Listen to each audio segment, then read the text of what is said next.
Shalom, shalom, bien-aimés dans le Seigneur.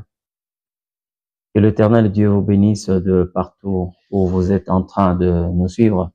C'est encore une grâce pour nous de vous retrouver après une longue absence.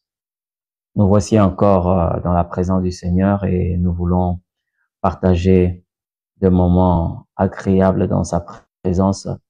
Je m'aurais demandé à l'Éternel Dieu d'étendre puissamment sa main sur tous ceux qui nous suivent. Permettez-nous le temps de prier, de recommander ces instants entre les mains du Seigneur, Créateur de l'univers, Dieu de paix. Nous te disons encore merci. Merci pour ces moments précieux. Merci pour ces moments bénis. Nous te savons présents en ces lieux, toi qui nous as convoqués et qui nous transmet de valeurs éternelles. Dieu de paix, que le Saint-Esprit de Dieu nous assiste. Je prie que ces moments soient des moments de rencontres extraordinaires, des moments de transfert, des moments de guérison, des moments de décision pour ceux qui doivent, éternel notre Dieu, prendre des décisions courageuses pour leur vie, au nom de Jésus-Christ. Merci Saint-Esprit de Dieu pour ces moments précieux. Viens nous rafraîchir, éternel notre Dieu, par une eau qui sort de ton trône, au nom de Jésus. Ainsi nous avions prié. Amen. Et l'Éternel Dieu nous bénisse. Bien-aimés dans le Seigneur, j'étais en train de dire d'entrée de jeu qu'après une longue période d'absence, nous voici encore avec vous. Nous sommes en train de partager des moments importants et des moments précieux dans la présence du Seigneur. Aujourd'hui, nous avons un thème que nous allons développer. L'intitulé de notre message de cette nuit, c'est la visibilité divine. La visibilité divine. Nous parlons de la visibilité divine. Nous allons lire un texte de la Bible que nous allons appuyer par une référence et par la grâce du Seigneur, nous allons entendre ce que le Seigneur Dieu veut que nous puissions entendre. Mais je prie, au-delà d'entendre la parole de Dieu, que le Seigneur vous donne la possibilité de comprendre tout le langage qui sera utilisé ici, parce que il y a des moments où l'Éternel Dieu utilise le langage que le monde ne peut pas saisir, mais que seuls les fils et filles du royaume peuvent saisir. Et je sais que vous êtes fils et filles du royaume, et vous êtes appelés à comprendre le langage de Dieu, parce qu'il est écrit, il vous a été donné de comprendre le mystère du royaume des cieux. Nous allons avec vous lire ce merveilleux texte de la Bible, les paroles qui sont sorties de la bouche de notre Maître, Seigneur Jésus-Christ. Nous sommes dans l'évangile selon Jean, verset 14, chapitre plutôt 14, verset 19. Je dis, évangile de Jean, chapitre 14, le verset 19. Nous lisons la parole du Seigneur. Encore un peu de temps, et le monde ne me verra plus. Mais vous, vous me verrez, car je vis, et vous vivrez aussi. Bien-aimés, voilà ici les paroles de notre Seigneur Jésus-Christ. Le Seigneur qui est en train de nous parler. Alors je sais que beaucoup de personnes aujourd'hui considèrent que ces paroles ne sont plus d'actualité. C'est comme si j'ai entendu même certains dire dans leurs prières, même dans leurs cantiques, que nous verrons le Seigneur le dernier jour. Nous le verrons au ciel. Nous le verrons lorsque nous serons enlevés. Mais écoutez ce que le Seigneur est en train de dire ici. Il dit, encore un peu de temps, et le monde ne me verra plus, mais vous, vous me verrez. Vous, vous me verrez. Vous devez savoir, bien-aimés, que nous ne sommes pas n'importe qui. Nous ne faisons pas partir du commun de mortels, même si nous vivons sur cette terre de vivants, même si nous vivons dans ce monde. Mais le Seigneur a dit, vous êtes dans ce monde, mais vous n'êtes pas de ce monde. Si le monde est incapable de voir le Christ, mais à nous, l'Éternel a donné la possibilité de le voir. Jésus a dit, vous, vous me verrez. Alors, il faut que cela constitue une soif, une faim en soi pour que vous puissiez voir le Seigneur, pour que nous puissions voir le Créateur. Et nous devons manifester, nous devons manifester ces désirs profonds pour que nous puissions le voir. Il a dit, vous, vous me verrez. Alors, j'aimerais dire ici Et si vous constatez que malgré tout ce que vous êtes en train de faire, que vous n'avez pas la possibilité de voir le Seigneur, premièrement, c'est que, vous pouvez faire partir du monde. Parce que le monde a été privé de la possibilité de voir Dieu. Souvenez-vous quand le Seigneur Dieu entend la prière de Moïse, quand il lui a exprimé sa volonté de voir, Seigneur, si j'ai trouvé grâce à tes yeux, fais-moi voir ta face. Et le Seigneur lui a dit, personne ne peut me voir et rester en vie. En d'autres termes, un homme naturel ne peut voir Dieu et rester en vie. Mais alors, si Dieu parle de ce qu'un homme naturel est incapable de voir Dieu, alors à qui est réservée la possibilité de voir Dieu? C'est seulement à ceux-là qui sont du royaume, des personnes choisies, sélectionnées par l'Esprit, des personnes préparées d'avance qui peuvent voir le Seigneur. N'oubliez pas que nous ne faisons pas seulement partir de serviteurs de Dieu, mais nous avons d'abord la première qualité et cette qualité va rester le plus longtemps possible. Nous sommes des fils et filles de Dieu. Je parlerai même de fils de Dieu parce que quand vous regardez dans la Bible, vous vous rendez compte que l'expression fille de Dieu n'existe pas, mais il y a le fils de Dieu parce que la Bible est en train de dire tous ceux qui ont reçu le Saint-Esprit sont fils de Dieu. Alors, lorsque vous vous rendez compte que vous avez du mal à voir le Seigneur. Quelquefois, vous entendez seulement des gens témoigner que moi, j'ai vu le Seigneur.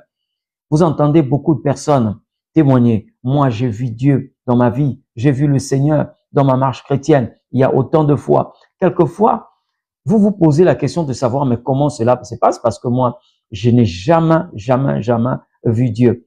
Tout simplement parce que, soit vous faites partir du monde, ça veut dire qu'il y a une nature en vous qui fait de sorte que vous puissiez être incapable de voir le Seigneur. Et la Bible est tellement claire là-dessus. Lorsque le Seigneur est en train de dire, ce sont vos péchés qui vous cachent ma face. J'aime la manière dont la Bible parle parce que la Bible ne dit pas que nos péchés empêchent Dieu de nous voir, mais plutôt nos péchés nous empêchent de voir Dieu.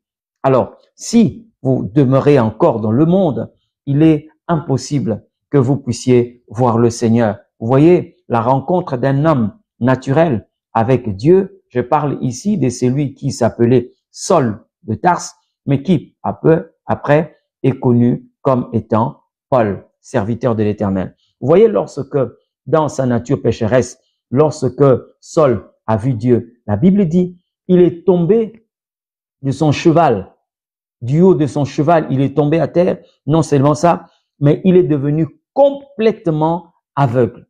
Complètement aveugle. Il y en a même ça, il y a encore beaucoup des éléments qui nous montrent le danger que court un homme naturel qui veut voir le Seigneur. J'aimerais dire à quelqu'un, même à ceux qui ont marché dans la sainteté, des gens comme Moïse, lorsque le Seigneur s'est révélé à Moïse, vous avez entendu Moïse dire, Seigneur de gloire, lent à la colère et riche en bonté. Il implorait la miséricorde de Dieu. Je me pose la question de savoir qu'est-ce que Moïse a réellement vu pour qu'il commence à implorer la miséricorde de Dieu. Mais pourtant, c'était un homme choisi dès le ventre de sa mère. Il était mandaté par Dieu. Mais le Seigneur lui a dit, tu ne peux voir ma face et vivre.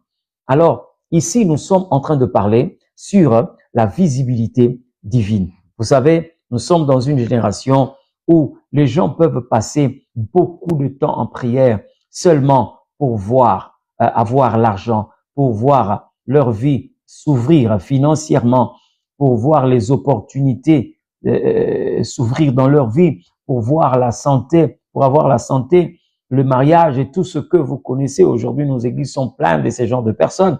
Mais combien de gens qui peuvent aller en retraite pour dire au Seigneur, Seigneur, je veux te voir. Seigneur, je veux te voir.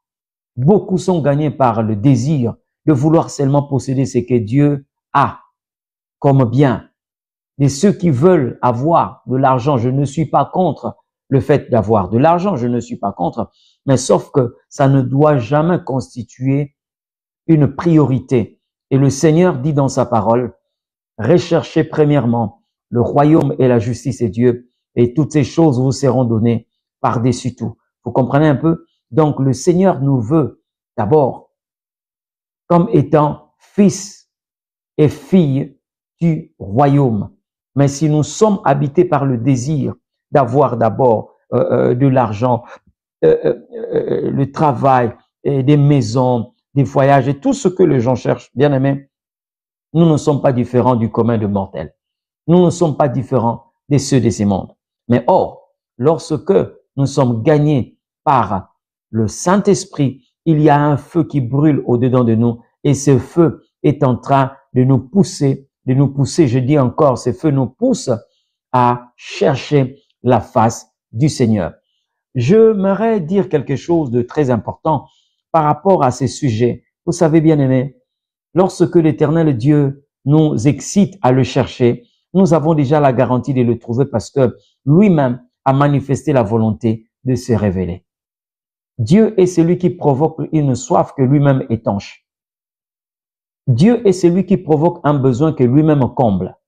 Donc, lorsque vous vous mettez à chercher Dieu, sachez-le bien que vous êtes déjà au bon endroit et vous êtes déjà favorisé parce que lui-même, le Seigneur, a voulu que nous puissions le chercher. Lui-même s'est disposé pour que nous puissions le trouver. Vous savez, lorsque Jésus voulait affronter cette grande épreuve, cette œuvre salvatrice, Jésus est allé à un endroit où il a facilité même aux traîtres de le trouver. Quand je parle du traître ici, il s'agit de Judas. Judas connaissait très bien le jardin de Gethsémane. Si Jésus voulait vraiment que Judas ne le trouve pas, certainement il allait chercher un endroit où Judas ne maîtrisait pas. Mais quand il est parti à Gethsémane, c'est tout simplement parce que il savait que là, Judas avait la facilité de le trouver. Mais bien aimé dans le Seigneur, lorsque le Seigneur nous invite à le rencontrer, c'est parce que lui-même a mis sur pied des éléments qui peuvent nous permettre ou nous faciliter de le trouver. Voyez un peu? Donc, lorsque vous entendez le Seigneur Dieu vous exciter à le rencontrer, tout ce que nous pouvons faire, c'est de nous approcher et de chercher aussi à vivre cette parole. Malheureusement, vous savez, il y a beaucoup de personnes aujourd'hui qui réclament une partie des promesses. C'est-à-dire, lorsqu'on parle de promesses, pour eux, c'est seulement les enfants, le mariage, la bénédiction financière, la grandeur et tout. Mais il y a d'autres promesses qui font partir de ce que nous devons normalement bénéficier en tant qu'enfants de Dieu. Mais à qui vous avez légué ces promesses? Pourquoi on a abandonné ces promesses? Certainement, nous avons été formatés, nous avons été désorientés par un désir charnel de mettre de côté d'autres avantages, d'autres promesses que le Seigneur Dieu nous a faites. On a seulement besoin d'autres choses. Mais quand le Seigneur dit, par exemple, croyez au Seigneur Jésus, vous serez sauvés, vous et votre famille. J'aimerais peut-être le dire, le répéter tel que le Seigneur le dit. Crois au Seigneur Jésus, tu seras sauvé, toi et ta famille. C'est une promesse. Mais quand il dit aussi que le monde ne me verra pas, mais vous me verrez. Qui sont ceux qui peuvent aller devant le Seigneur Dieu pour dire, Seigneur, tu nous as fait cette promesse et j'aimerais te voir. J'aimerais te voir. Et le bonheur dans ces choses, comme je l'ai toujours dit, dans notre royaume, le verbe voir marche de pair avec le verbe avoir. Tu ne peux pas avoir ce que tu n'as pas vu. Tu ne peux pas passer par le verbe avoir sans passer par le verbe voir. C'est comme ça que Dieu dit à Abraham, tout ce que tes yeux vont voir, je te le donnerai à toi et à ta postérité. Pourquoi est-ce que vous n'êtes pas animé par cette flamme qui vous pousse à voir Dieu? Dans tout ce que nous faisons, nous devons voir Dieu parce que lui-même, il nous a fait cette promesse. J'ai entendu quelqu'un dire, voilà, vous voyez le mal partout. C'est une expression qui existe. Heureusement que ce n'est pas un verset de la Bible. Mais s'il y a des gens qui voient le mal partout, pourquoi ne pas aussi voir le bien partout? pour ne pas seulement parler du bien, pourquoi ne pas aussi voir le Seigneur partout? Pourquoi? David le dit.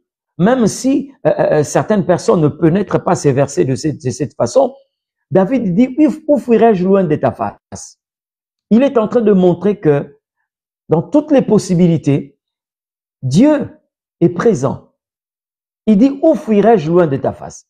Il dit, dans les airs tu es, sous l'eau, dans les montagnes, dans les airs, dans les profondeurs, tu es. Il est en train de montrer que il est possible que vous puissiez voir Dieu partout, partout. Ma bien-aimée, laissez-moi ici nous présenter ce que nous avons appelé ici le chemin qui conduit à la visibilité divine. Comment est-ce que vous pouvez emprunter ce chemin pour atteindre cette visibilité? Malheureusement, vous allez vous rendre compte que certains ont commencé l'année, pour eux, c'est une année de grandeur, une année de profondeur, une année de percée, une année, je ne sais pas comment le décrire. Mais pourquoi ne pas aussi chercher que cette année soit une année où l'Éternel Dieu devient visible dans votre vie? J'ai souvent l'habitude de dire, même à l'église, aux enfants de Dieu, Dieu est plus réel que les hommes que nous voyons. Si nous sommes en train de voir les hommes que nous pouvons toucher, que nous pouvons échanger avec, mais bien aimé, Dieu est plus réel. Plus réel. Quelqu'un va me dire, mais est-ce que c'est possible? Mais je vous dis oui, c'est possible. Dieu est plus réel que les hommes que nous voyons. Écoutez un peu ce que Jean est en train de dire. Il dit, ce que nos oreilles ont entendu, ce que nos yeux ont vu, ce que nos mains ont touché concernant la parole de vie. Parle de qui? Bien sûr, de notre Seigneur Jésus-Christ. Jésus est plus réel que les hommes que nous voyons. Une fois, quelqu'un m'a posé la question de savoir, qu'est-ce qu'il y a de plus grave lorsque une personne voit Dieu? Vous savez quoi? Lorsque vous voyez Dieu, tous ceux qui vous voient Dieu au travers de vous.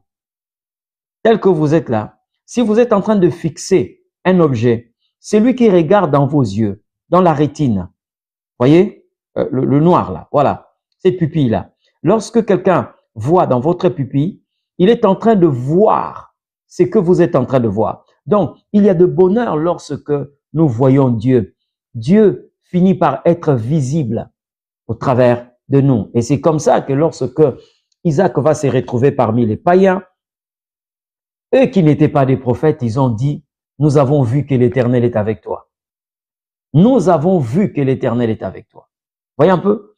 Donc, le fait de voir Dieu, le fait de voir le Seigneur, les gens voient le Seigneur au travers de nous. C'est tellement intéressant. Mais, comme je l'ai dit, laissez-nous bien aimés parler de ce que nous avons appelé le chemin qui conduit à la visibilité divine. Je vais ici lire un texte de la Bible qui nous aide à comprendre, qui trace le chemin, qui nous montre comme une boussole, qui est en train de nous orienter comme un GPS pour nous aider à retrouver le chemin qui nous conduit à la visibilité divine. Je suis dans le livre de Genèse, chapitre 18, les versets 1 à 3. Peut-être que nous n'allons pas tout lire ou tout exploiter aujourd'hui, mais laissez-nous au moins le temps de lire ces textes de la Bible. Genèse, chapitre 18, versets 1 à 3. La Bible dit, « L'Éternel lui apparut parmi les chênes des Mamré, quand il était assis à l'entrée de sa tente pendant la chaleur du jour. Il éleva les yeux et regarda. Et voici 3 hommes étaient debout près de lui. Quand il le vit, il courut au-devant d'eux depuis l'entrée de sa tente et se prosterna en terre. Et il dit, « Seigneur, si j'ai trouvé grâce à tes yeux, n'aie pas ce point, je t'ai pris loin de ton serviteur. » Amen. Il s'agit ici d'Abraham. Abraham, notre père, c'est lui qui est présenté en tant que le père de la foi. Ici, je suis en train de parler sur le chemin qui conduit à la visibilité divine. L'Éternel a apparu à Abraham. Comment ça s'est passé? La Bible dit, il était assis à l'entrée de sa tente pendant la chaleur du jour. Je vais d'abord exploiter ces 2 points-là. Abraham était assis à l'entrée de sa tente. Vous êtes sans ignorer que l'entrée de la tente ici est présentée comme une frontière parce que ça sépare l'extérieur de l'intérieur. Mais Abraham était assis à l'entrée de sa tente. Combien de fois aujourd'hui, combien de personnes aujourd'hui sont quelquefois dans des situations qui ne leur permettent pas de voir Dieu? Combien de personnes? Mais la décision que je peux vous demander de prendre cette nuit, c'est seulement que vous puissiez aller à la frontière, c'est-à-dire là où vous avez la possibilité de passer de l'autre côté. Là où vous avez la possibilité de basculer de l'autre côté.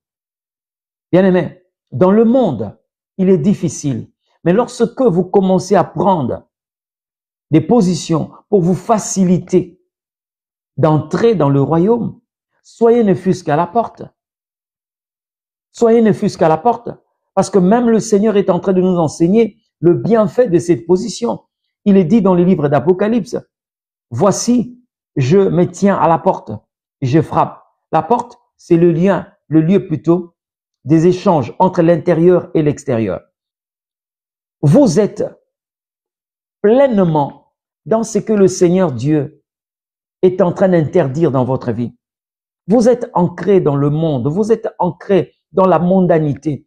Il est difficile, je dis bien, il est difficile que vous puissiez vivre la main de l'Éternel Dieu. Parce que même lorsque on parle, on conjugue le verbe ramasser, il faut que vous puissiez arriver là où vous avez accompli le verbe jeter pour qu'on puisse vous ramasser. Vous savez bien aimé, tout ce que l'on peut prendre dans un endroit, si le verbe jeter n'a pas été conjugué, on peut vous accuser de vol. Imaginez que vous entrez dans une maison et que vous prenez l'argent que vous avez trouvé, ne fût-ce que même à l'entrée au salon, mais on va crier sur vous, un voleur. Mais si vous retrouvez par exemple quelque chose de valeur dans une poubelle, c'est en ce net moment que les gens, même vous-même, vous serez en paix. Vous n'allez pas avoir une conscience troublée parce que vous savez que vous n'avez pas volé, mais vous avez ramassé. Même Dieu, pour vous ramasser, vous devez être jeté. Vous comprenez un peu? Donc, faites le nécessaire, bien-aimés, de choisir des endroits qui peuvent faciliter Dieu de nous prendre.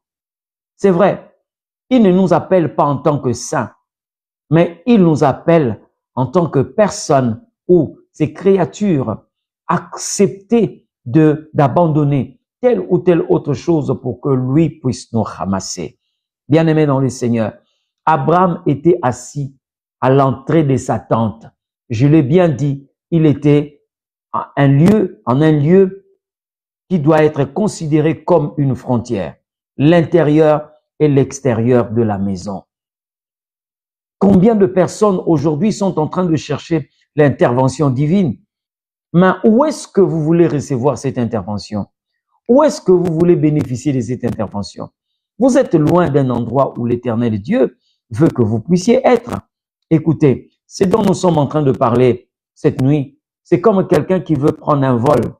Mais il y a un endroit bien approprié pour vous faciliter de prendre votre vol. Vous devez vous rendre à l'aéroport. Mais admettons, bien-aimés, que vous avez votre passeport, vous avez votre visa, vous avez votre billet, vous avez tout, alors tout, et que vous vous retrouvez, par exemple, en chemin, même si le vol que vous devez prendre est en train de survoler, je ne crois pas que ce vol-là va vous attendre. Parce que là où vous êtes là, ce n'est pas un endroit approprié pour que vous puissiez être pris à bord de ces vols et aller là où vous voulez aller. J'étais en train de parler, de dire à quelqu'un, vous devez chercher et nous devons chercher des endroits bien appropriés pour que nous puissions voir la main de l'Éternel Dieu. Parce que Dieu est en train de parler même à Moïse lorsque lui a exprimé la volonté ou le désir de voir la face de Dieu. Dieu lui a dit, je te prendrai, je te placerai dans le creux du rocher, je te couvrirai par ma main, je passerai et tu me verras par les derrière. Vous voyez, bien aimé, Moïse avait la volonté, il avait le désir, cette soif de voir Dieu. Mais Dieu lui a montré que ce n'est pas à n'importe quel endroit qu'on peut voir Dieu. C'est vrai ici, on ne parle pas du fait que nous devons être à l'église, nous devons être dans notre chambre, nous devons être... Non. Lorsque je parle des endroits, il s'agit ici d'un positionnement spirituel. Là où Moïse était en train de prier, est-ce que Dieu ne l'avait pas écouté? Si, Dieu l'a écouté, mais pourquoi Dieu ne l'a pas révélé son visage là? Pourquoi Dieu ne l'a pas montré son dos là? Pourquoi? C'est tout simplement parce que tous les endroits ne sont pas appropriés pour voir le Seigneur. J'ai vu des personnes invoquer Dieu, exprimer la volonté de voir le Seigneur dans leur vie, mais vous baignez encore dans le péché. Vous vous vautrez encore dans la boue. Quel que soit le désir, mais bien aimé, votre positionnement peut vous trahir. Vous savez, l'intention que vous avez peut faire de sorte que vous puissiez recevoir ou que vous puissiez être rejeté dans ce que vous voulez avoir près du Seigneur. Faites excessivement attention. Voyez, nous devons être de ceux qui expriment cette volonté de voir Dieu. Ça change tout. Bien aimé, vous savez pourquoi est-ce que certaines personnes, bien que étant dans l'église, ici je ne parle pas, je ne m'adresse pas aux païens, mais je parle aux fils et aux filles du royaume. Certains, vous allez vous rendre compte, c'est réclamant être chrétien, mais en qui vous trouvez aucune crainte de l'Éternel. Parmi les éléments qui vous poussent à ne pas avoir la crainte de Dieu parce que vous ne l'avez pas encore vu. Mais le jour où vous allez voir le Seigneur Dieu, ça va corriger quelque chose en vous. Ça va corriger quelque chose en vous. Le jour où vous voyez le Seigneur, bien aimé, moi par la grâce de Dieu, il s'est révélé à moi à plusieurs reprises. Et si aujourd'hui, il y a des moments, quelquefois, nous pouvons vouloir nous comporter comme tout le monde, mais nous sommes rattrapés par l'image que nous avions vue. Dieu n'est pas un grand-père. Il n'est pas un oncle. Lorsque vous le voyez, bien aimé, vous êtes terrifié. Même lorsqu'il vous accorde la grâce de le voir.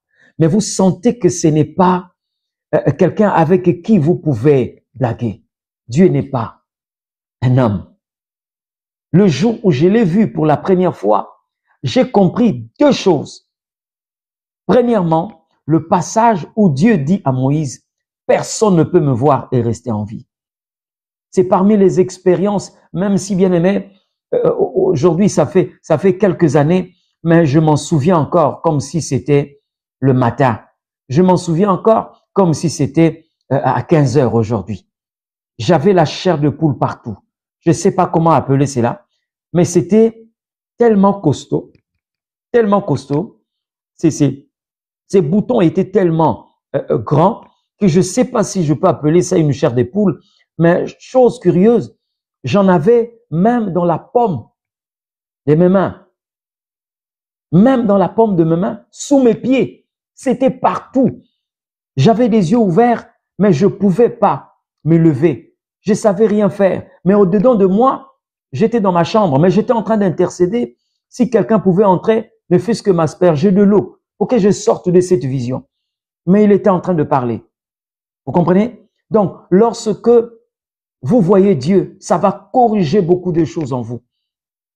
C'est comme j'ai entendu un pasteur nigérien, le pasteur Daniel, qui a fait cette expérience de résurrection. Il est mort et revenu à la vie. Il est en train de dire, depuis cette expérience, il n'aime pas rester à l'extérieur parce qu'il craint tellement qu'à l'extérieur, le péché est là, le virus est là. Il craint de pécher et de rater le merveille qu'il a vu lorsque il était dans cette profondeur de la mort, pendant qu'il était en train de visiter la gloire de Dieu. Si vous voyez Dieu, bien aimé, vous allez vous rendre compte que quelque chose va changer en vous. Et la deuxième des choses, c'est que j'ai compris après avoir été touché par cette expérience, j'ai compris que le passage qui dit « Dieu n'est pas un homme ». Pourquoi la Bible parle de la sorte? Dieu n'est pas un homme. Et effectivement, Dieu n'est pas un homme. lorsque vous le voyez, même quand vous trouvez en lui une forme humaine, vous pouvez voir la tête, vous pouvez voir les épaules, vous pouvez voir la hanche et le pied. Donc, mais vous vous rendez compte que, bien aimé, Dieu n'est pas un homme. Et ça ajoute quelque chose en vous. Vous voyez aujourd'hui des gens, quelquefois, qui blaguent avec les choses de Dieu, qui blaguent avec le nom de l'Éternel. Bien aimé, le jour où vous êtes visité par Dieu, le jour où vous êtes conduit à la gloire de Dieu et vous voyez ces dieux-là, c'est pourquoi lorsqu'il a donné la loi à Israël, à son peuple, jusqu'à nous aujourd'hui, il dit, tu ne prendras pas le nom de l'Éternel, ton Dieu, en vain. Parce qu'il n'est pas un homme. Je peux aujourd'hui commencer à citer le nom du président de la République matin et soir, mais je ne le ferai jamais. Je dis bien, je ne le ferai jamais pour le nom de l'Éternel, parce qu'il est tellement sacré.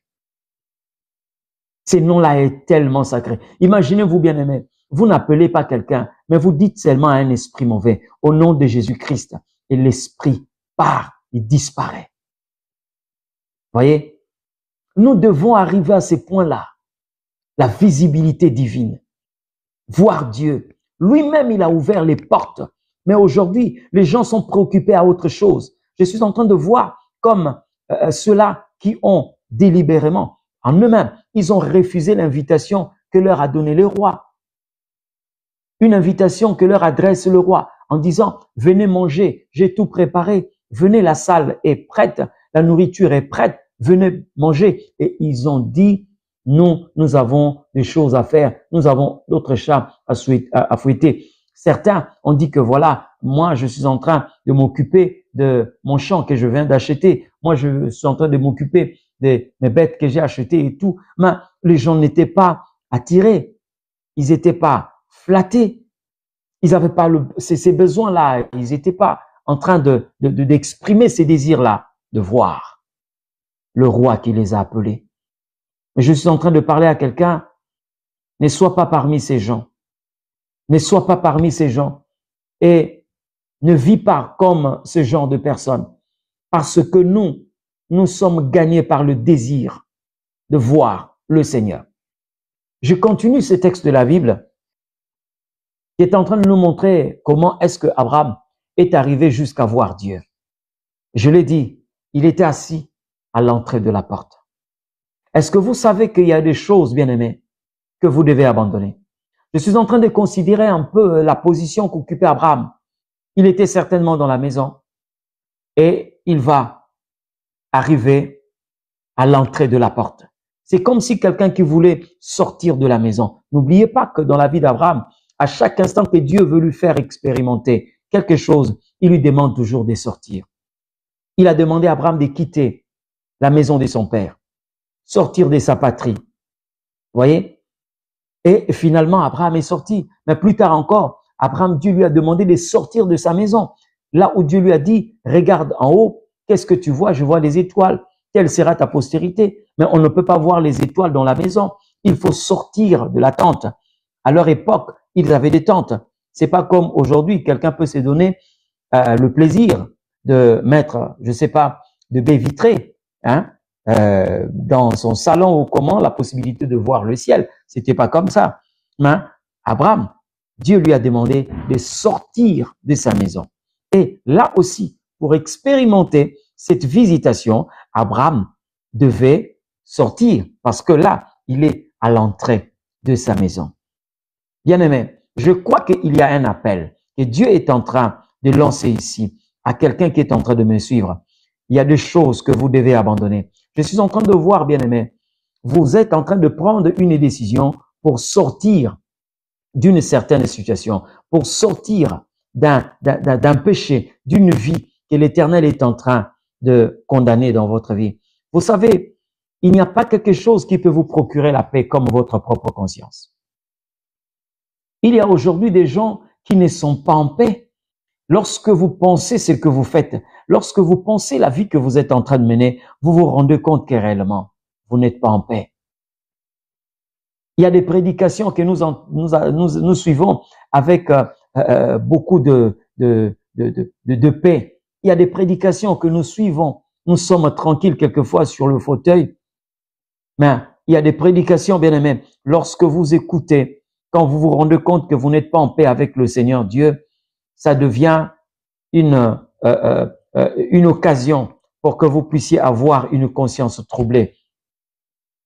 Lorsque vous entendez quelqu'un parler de l'enlèvement de l'Église, lorsque vous voyez quelqu'un qui donne des précisions, qui vous montre des éléments qui prouvent à ce que Jésus est en train de venir. Vous savez, il y a eu un groupe de serviteurs de Dieu qui sont allés prier quelque part pendant qu'ils étaient en train de méditer. Dieu leur dit, il ne faut plus jamais dire Jésus revient bientôt. Parce que le mot bientôt, il y a de cela plus de 3000 ans que ce mot a été placé dans la Bible. Il faut plutôt dire à mon peuple que le Seigneur revient maintenant. J'étais en train de prêcher un jour, j'étais à l'église à Brazzaville, je suis à Brazzaville. Là, j'étais à Brazzaville avant de venir ici à Kinshasa, dans notre église de Brazzaville. Il y avait un séminaire et il y avait une autorité de la place qui était invitée par sa femme. Et malheureusement, ou heureusement, il est venu trouver que j'étais en train d'enseigner sur l'enfer. Alors, au retour, il a dit à sa femme, ou elle a dit à sa femme, cette autorité, j'ai eu peur lorsque le docteur était en train de parler sur l'enfer. Alors sa femme m'a appelé pour dire, ah, papa, mon chéri m'a dit à la maison ici, il a eu peur et les enfants sont en train même de rigoler. Mais bien aimé, vous allez avoir peur. Pourquoi? Parce que si nous sommes en paix avec l'Éternel Dieu, l'enfer n'est qu'une simple information, mais ce n'est pas un lieu là où nous allons habiter. Vous comprenez un peu? Et j'ai dit à sa femme, mais pourquoi il a eu peur? Parce que nous sommes en train de parler de l'enfer, mais ça ne veut pas dire que nous serons là-bas.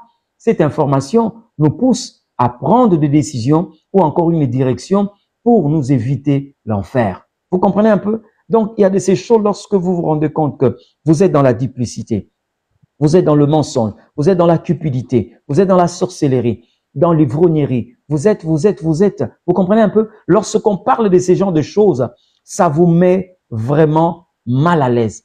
Très mal à l'aise parce que vous vous rendez compte que si Jésus venait à cette heure-là, vous n'aurez pas une place. Mais pourtant, bien aimé, la minute que Dieu vous donne, c'est pour vous. La minute que vous n'avez pas encore atteinte, c'est pour le Seigneur Dieu. Vous savez, au moment où nous sommes en train de parler, il y a des gens qui pouvaient démarrer les lives avec nous, mais qui quelquefois, dans le plan de Dieu, n'ont pas été appelés à finir ces lives. Comment? Vous savez, en ce net moment, il y a des gens qui décèdent. Il y a des gens pour faire ne fût-ce que le 30 minutes là, qui était 21h jusqu'à 21h30. C'était tout un siècle. Et il y a des gens qui nous ont laissés pendant ces lives. Il y a des gens qui nous ont laissés, quelquefois des centaines de personnes qui nous ont laissés.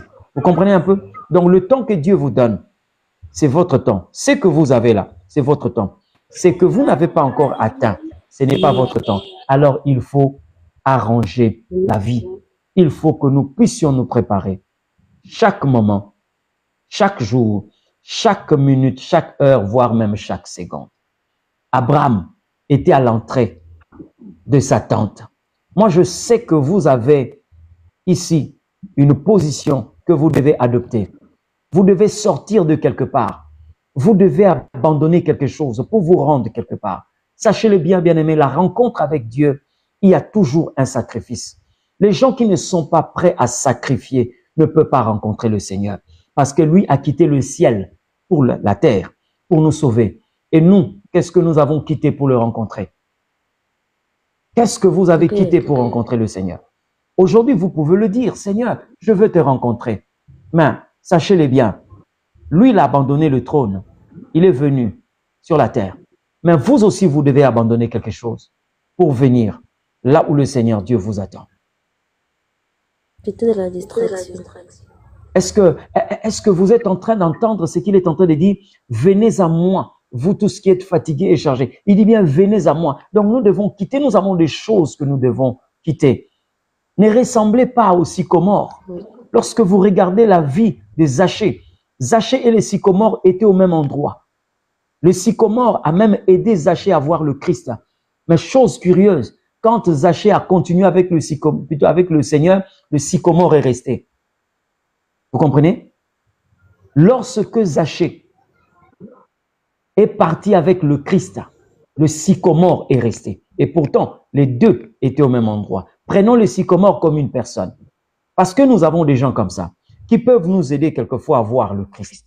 Zachée, c'est une personne de courte taille. Lorsque il est monté sur le sycomore, ce monsieur est monté sur le sycomore, ça lui a permis de voir Dieu. Et le sycomore et Zachée étaient au même endroit. Jésus est venu, il a dit à Zachée, descends. Aujourd'hui, je mangerai chez toi. Zachée est parti avec le Christ, mais le sycomore est resté. Vous savez pourquoi? La simple raison, c'est que Zachée n'avait pas les racines que le sycomore avait. Le sycomore avait des racines plantées dans le sol, dont les profondeurs étaient inimaginables. Donc, c'était difficile qu'on puisse déraciner une telle personne. Mais vous aussi, qui êtes en train de me suivre, il y a des gens qui sont enracinés dans l'ivrognerie. Vous êtes enracinés dans la cupidité. Vous êtes enracinés dans beaucoup de choses que Dieu est en train de condamner. Vous comprenez un peu? Même à notre père Abraham, Dieu lui a enseigné cela. Il devait se séparer d'une partie de lui pour être en alliance avec le Seigneur. C'est là où on parle de la circoncision, qui n'était autre que un sacrifice que Abraham devait normalement accomplir pour rencontrer le Seigneur. Mais nous avons une génération de personnes aujourd'hui, même les prédications que nous suivons, plusieurs nous montrent qu'il faut donner à Dieu. Donner à Dieu. Oui, des gens aujourd'hui peuvent dépenser de l'argent pour donner à Dieu. Je ne suis pas contre que vous puissiez donner des choses, de bien de valeur. Mais bien aimé, la première des choses à donner à Dieu, c'est d'abord votre vie. C'est d'abord votre vie. Parce que vous ressemblerez à cette personne qui a offert au Seigneur l'endroit où il devait célébrer la dernière Pâque. Vous connaissez très bien. Jésus a dit à ses disciples, allez-y, vous rentrerez dans la ville, vous trouverez quelqu'un portant une cruche sur son épaule et vous allez le suivre. Vous allez la suivre. Dès que vous entrez, vous dites au propriétaire de la maison que le maître a demandé de nous montrer là où on doit préparer la dernière Pâque. Mais vous savez que cette personne qui a cédé la place pour que Jésus célèbre la dernière Sainte Seine avec ses disciples, cette personne n'a pas participé. Vous pouvez aujourd'hui donner une maison à Dieu. Mais si vous n'avez pas donné votre propre vie, la Bible est en train de dire, offrez vos corps comme un sacrifice saint, vivant et agréable au Seigneur. J'ai souvent l'habitude de dire, la meilleure manière de donner au Seigneur, c'est d'abord de se donner. Lorsque vous avez donné au Seigneur votre vie, tout ce que vous donnez après devient extraordinaire. N'oubliez pas que si le Seigneur a refusé l'offrande des Caïens, ce n'était pas que comme on nous enseignait à l'école des dimanches, lorsque nous étions encore enfants, on nous disait que Caïn avait amené des choses pourries et tout. Ce n'est pas ça, c'est pas ce que la Bible dit. Ce que Caïn avait amené, c'était le premier fruit de son travail. Mais sauf que le cœur de Caïn n'était pas disposé. Il n'était pas disposé. C'est comme ça que quand Dieu rejette Caïn, il rejette aussi ce qu'il amène.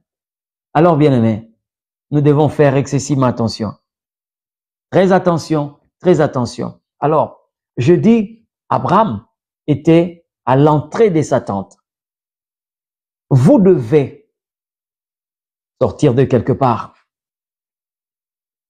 Vous devez sortir de quelque part.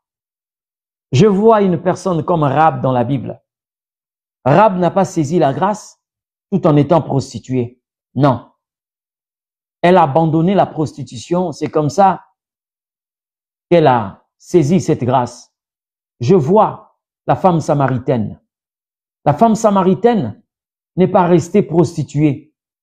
Parce que vous allez vous rendre compte qu'il y a beaucoup de choses autour de cette femme qui nous montrent réellement le chemin que nous devons suivre si nous voulons voir le Seigneur. Il y a beaucoup de personnes aujourd'hui. Vous avez un costume que l'Éternel Dieu a réservé pour vous. Le costume d'un adorateur, d'une adoratrice. Mais il faut abandonner. le costume d'une prostituée. Il faut abandonner le costume d'un drogueur. Parce que, selon Dieu, vous ne pouvez pas doubler des vêtements. Il faut que vous puissiez vous dépouiller d'un vêtement pour que le Seigneur Dieu puisse vous revêtir d'un nouveau vêtement. Et c'est ce que le Seigneur Dieu veut dans votre vie. Je sais que vous qui êtes connectés, le Seigneur a voulu que vous puissiez suivre ces lives. C'est parce que vous êtes connus de Dieu et que Dieu vous a ciblé. Vous êtes dans les viseurs de Dieu. C'est pourquoi le Seigneur a voulu que vous puissiez suivre cet enseignement sur la visibilité divine et particulièrement ces points percutants sur le chemin qui conduit à la visibilité divine. Vous savez, j'aimerais vous dire ceci. Il y a des combats qui prennent fin dans votre vie lorsque vous voyez Dieu. Il y a des combats qui prennent fin. Aujourd'hui, nous avons des gens quelquefois qui quittent église après église. Des gens qui veulent faire la ronde des églises dans la ville ou dans votre pays. Mais, quelquefois, le problème, ce ne sont pas les églises, mais c'est vous le problème. Voyez un peu? C'est vous le problème. C'est comme quelqu'un qui souffre, qui est malade. Mais cette personne est en train d'aller hôpital après hôpital. Mais lorsqu'on lui donne un traitement, il ne veut pas appliquer ces traitements-là. Lorsqu'on lui donne le cachet, il ne veut pas boire ces cachets. Mais il a seulement l'intention de vouloir changer d'hôpital ou de médecin. Mais vous resterez malade. Le problème, ce n'est pas le médecin, mais le problème, c'est vous parce que vous refusez de prendre le cachet que vous devez normalement prendre. Faites excessivement attention. Dieu est avec vous. Surtout ici, je suis en train de parler à tous ceux-là qui sont invités dans ce live.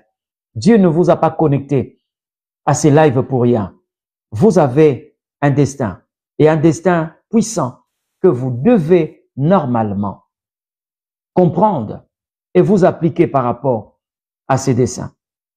C'est vrai que, bien aimé, il y a tellement de points parce qu'aujourd'hui, nous étions en train d'exprimer ou encore de mettre à notre disposition le premier numéro de cet enseignement sur le chemin qui conduit à la visibilité divine. Vous devez normalement, mais bien aimé, votre vie telle que vous êtes là, reconnaissez une seule chose. Votre vie est tellement précieuse. Le prix de votre âme est inestimable. Faites le nécessaire de faire des bons choix. J'ai entendu quelqu'un dire, on ne vit qu'une seule fois. C'est faux. L'homme ne vit pas une seule fois. Nous avons une vie après cette vie.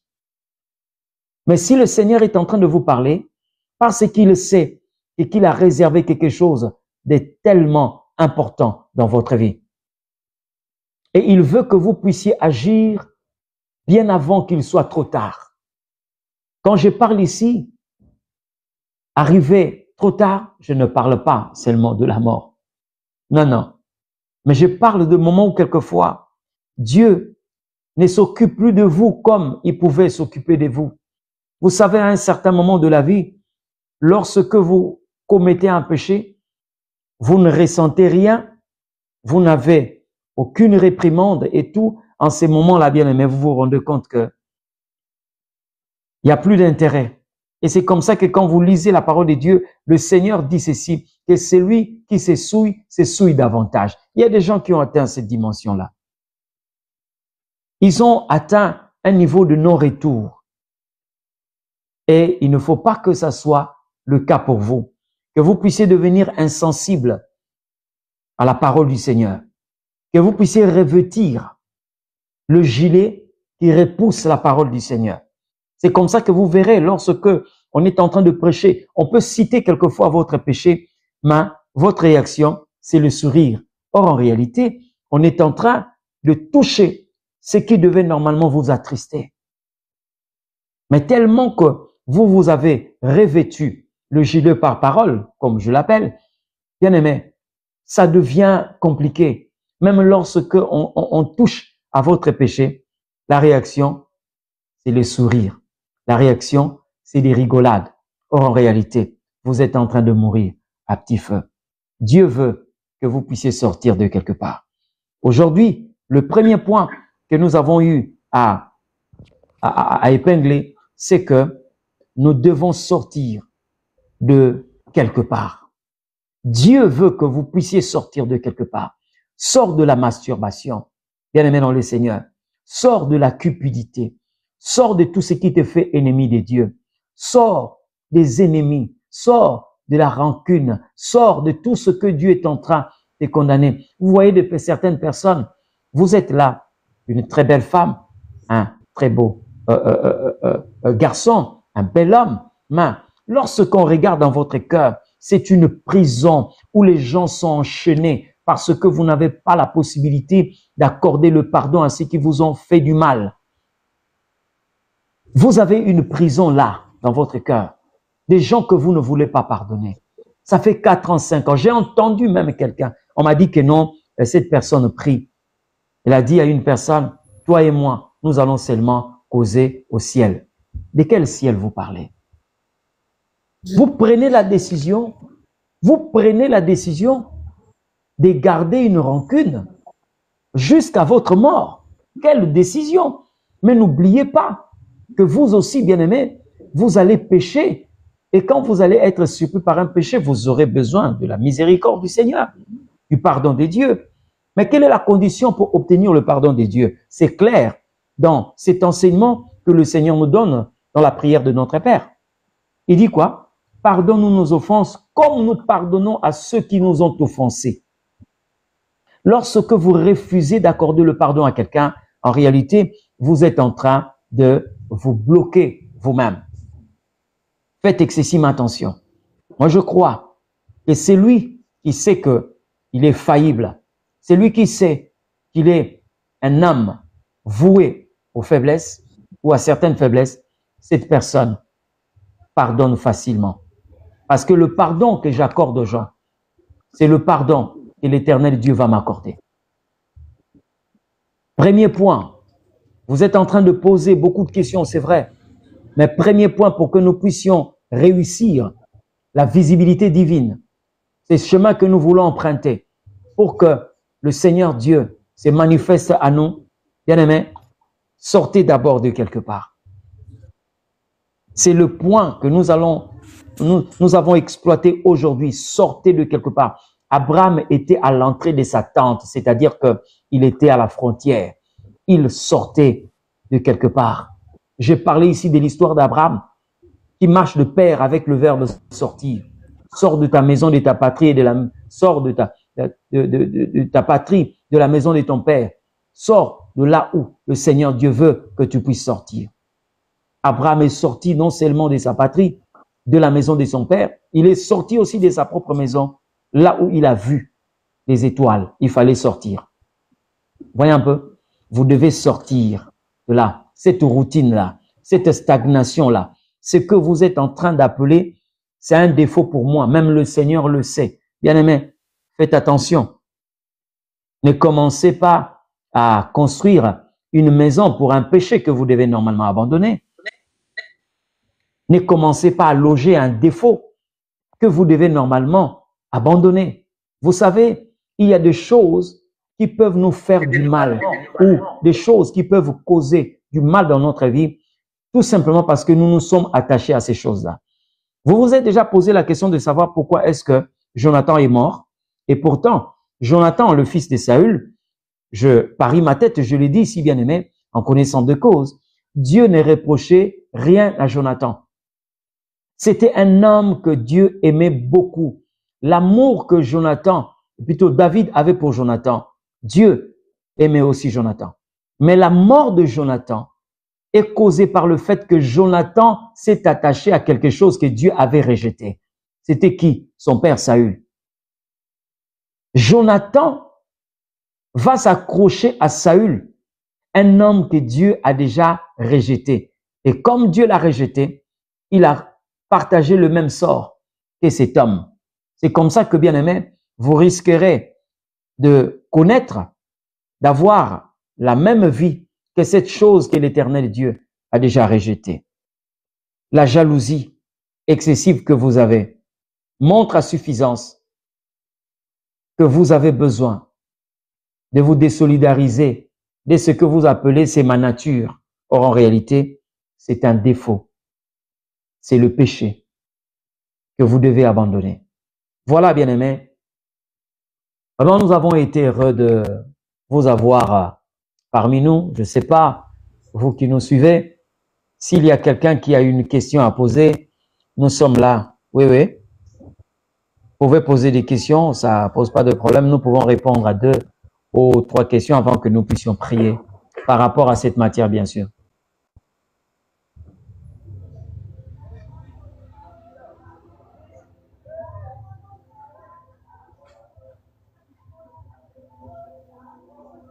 Voilà. Je dis ceci. Vous avez des questions, ceux qui ont des questions à poser, vous pouvez le poser par rapport à cette matière où vous avez des préoccupations. Lorsque nous sommes en direct, lors de nos lives, j'ai toujours l'habitude de dire, ici, nous avons un excellent enseignant, c'est le Saint-Esprit de Dieu. Lui, il a la possibilité de répondre à toutes nos doléances. Il a la possibilité de répondre à toutes nos questions. Donc, vous nous avez suivis durant ce live, le premier numéro de cet enseignement sur la visibilité divine. Et si vous avez des questions, vous pouvez le poser. Mais je veux rappeler un point pour que ceux-là qui nous ont pris en chemin puissent ne fût-ce que comprendre le pourquoi de cet enseignement, mais aussi rentabiliser cette rencontre que nous avons fait avec vous sur le net. J'aimerais dire ceci. Dieu veut que vous puissiez expérimenter sa présence. C'est comme ça qu'il dit, vous me verrez. Et il a exprimé sa volonté de nous voir, chercher sa présence, chercher la présence de Dieu. Est-ce que l'inquiétude, le fait de s'inquiéter est un péché? Et comment faire pour lutter contre? D'accord, c'est bien-aimé Jessie. Je dis ceci. Celui qui s'inquiète, d'abord, n'a pas confiance en Dieu. Pourquoi? Vous savez, manquer de confiance à Dieu, surtout si vous faites partie des fils du royaume, cela est considéré comme une trahison. Il y a quelqu'un qui a dit, ne vous inquiétez de rien. Vous savez, nous rencontrons certaines choses, chemin faisant, mais il y a Dieu qui maîtrise tout notre destin. J'aimerais vous dire, bien-aimé Jessie, lorsque vous êtes introduit dans ce monde, Dieu a connu le premier jour de votre manifestation, il connaît tout le parcours et il connaît quand est-ce qu'il va vous retirer de la terre des hommes. Il n'y a rien, en tout cas je dis bien, il n'y a rien qui peut surprendre Dieu. Et il y a un verset de la Bible, en fait, j'aime tous les versets de la Bible, mais lorsque je parle du destin, il y a un verset qui me retient souvent, lorsque Dieu dit, il a préparé des choses que nous devons accomplir. Dieu est pris comme un metteur en scène. Moi, je le considère comme un metteur en scène. C'est-à-dire que c'est lui qui a conçu, il est le directeur artistique, il est le metteur en scène, comme vous voyez des réalisateurs. Voilà, il a conçu les pages, il a conçu les épisodes, il a conçu les séquences. Comment est-ce que votre vie va être? Alors, avec un Dieu comme ça, pourquoi est-ce que vous allez vous inquiéter? Parce que lui-même a dit, ne vous inquiétez de rien. Mais en toute chose, faites connaître vos désirs à l'Éternel Dieu. Pourquoi nous devons nous inquiéter? Parce que nous avons quelqu'un qui prend valablement soin de nous. Quelqu'un qui prend valablement soin de nous. Donc, je peux dormir tranquillement sur mon oreiller parce que je sais que l'Éternel Dieu est avec moi. Mais je vous dis ceci, bien-aimés. Je vous dis ceci. Si vous voulez réellement bien marcher avec l'Éternel Dieu, laissez-lui aux commandes de votre vie. Qu'est-ce que vous voulez avoir que Dieu n'est pas capable de vous donner? Dieu vous donne tout ce qui est important pour votre destin. Dieu rapproche tout celui qui doit jouer un rôle important dans votre destin. Ne vous inquiétez de rien. Bien-aimés, comment lutter? Je dirais seulement, c'est en appliquant la parole du Seigneur. Voilà la réponse à votre question. Voilà. Je sais par la grâce de Dieu, vous avez eu la réponse à cette question. Bien-aimé Jessie, le Seigneur Dieu vous bénisse et je prie vraiment que cet esprit d'inquiétude vous libère au nom de Jésus. Vous avez un roi capable de tout accomplir. Vous avez un roi qui a la possibilité de tout faire. Il a posé la question à Sarah, qu'est-ce qui peut paraître impossible aux yeux de l'Éternel? Rien. Donc, que par ces paroles, que l'Éternel Dieu continue à vous soutenir et que ces paroles puissent nourrir encore votre foi. Lorsque l'inquiétude arrive, dites à l'inquiétude, j'ai l'Éternel Dieu comme le bon berger, le bon pasteur. C'est lui qui n'a besoin de personne pour accomplir ce qu'il veut, le puissant sauveur. Donc voilà, que l'Éternel Dieu vous bénisse. Je crois que nous allons nous arrêter ici et par la grâce de Dieu, nous vous fixons rendez-vous le jeudi à 20h30, heure de Kinshasa. Jeudi à 20h30, nous serons là. Nous parlerons de ce deuxième numéro, de ces thèmes, la visibilité divine ou encore le chemin qui conduit à la visibilité divine. Je vous bénis et je prie l'Éternel Dieu et ceux qui sont malades, que la main de l'Éternel Dieu vous touche en ce net moment. Ceux qui sont inquiétés par divers problèmes, que l'Éternel Dieu vous accorde des solutions à vos problèmes au nom de Jésus-Christ.